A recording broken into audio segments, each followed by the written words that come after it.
Assalamualaikum warahmatullahi wabarakatuh. Gimana kabarnya sobat ternak milenial? Udah sejauh ini gimana perkembangan dari hewan ternak yang sudah kita set up? Nah, di sesi ini saya ingin berbagi tentang sesi analisis bisnis. Sobat ternak sekalian, analisis bisnis ini menjadi sangat penting ya. Kenapa? Kita sebenarnya kalau gagal merencanakan, sebenarnya merencanakan kegagalan. Jadi kita harus paham dulu analisis bisnis secara feasibility studies-nya seperti apa sih. Oke. Nah, dalam analisis bisnis ini kita akan coba mengkaji, membedah apa aja sih cost yang keluar dari sebuah farm ya. Nah, saya ingin sampaikan dulu yang pertama, dalam sebuah komoditi atau dalam sebuah kapasitas produksi, kita itu memiliki disebut dengan kapasitas bisnis. Nah, pada saat ini kita men-set up bisnis kandang peternakan domba itu akan masuk secara bisnis itu minimal di angka 100 ekor.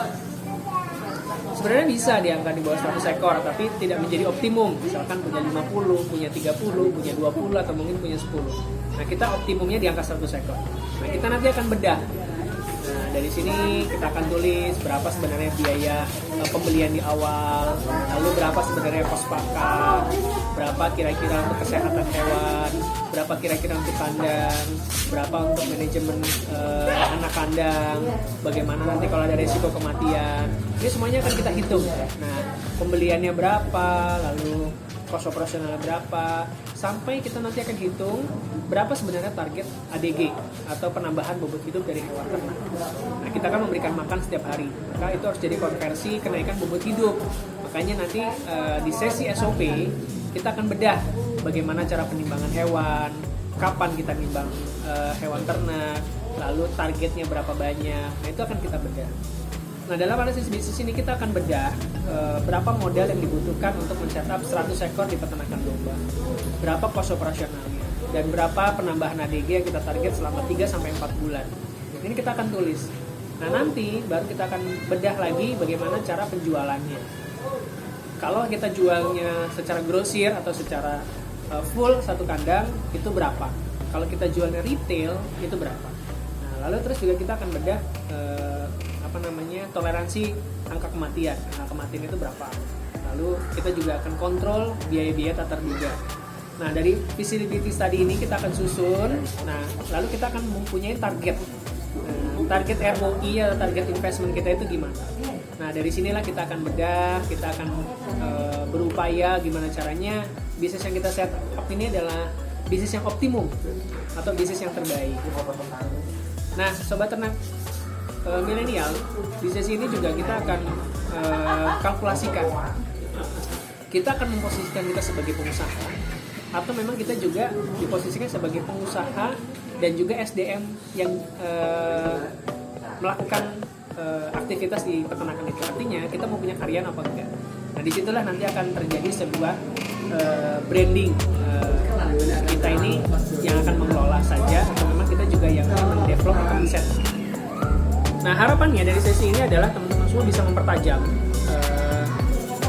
berapa cost yang harus kita siapkan, berapa target ROI yang akan kita dapatkan. Nah, bukan masalah teman-teman semua akan dapat uang dari mana ya. Selagi bisnis ini menarik, selagi bisnis ini menjadi target profit yang lumayan, saya yakin investor pun akan tercapai. Karena dari analisis bisnis ini, maka ini nanti akan masuk ke dalam proposal bisnis. Artinya teman-teman semua bukan berarti saya meremehkan teman-teman semua bisa mendapatkan dana kapasitas 100 ekor ya. Misalkan dalam 100 ekor itu kita membutuhkan dana sekitar 168 juta. Dan yang paling penting adalah kita mau berbagi berapa banyak. Mau berbagi 75-25 kah, mau berbagi 70-30 kah, mau berbagi 50-50 kah. Dalam proposal bisnis ini nanti akan terurai. Jadi kita akan men-set up ini menjadi sebuah proposal bisnis yang menarik, lalu nanti akan dijadikan penawaran kepada teman-teman atau kepada saudara atau kepada sanak keluarga untuk bisa kita jadikan setup ini menjadi kapital yang cukup untuk kita men-set up bisnis. Nah, semoga sobat ternak bisa paham dan saya berharap teman-teman semua peternak milenial bisa menjadi masa depan bangsa. Karena apa? Karena kita tidak pernah berhenti makan. apalagi di sektor kambing, sebagai seorang muslim juga ada kebutuhan akikah dan kurban yang itu tidak pernah berhenti kebutuhannya sampai akhir zaman. Semoga tetap semangat sobat ternak milenial.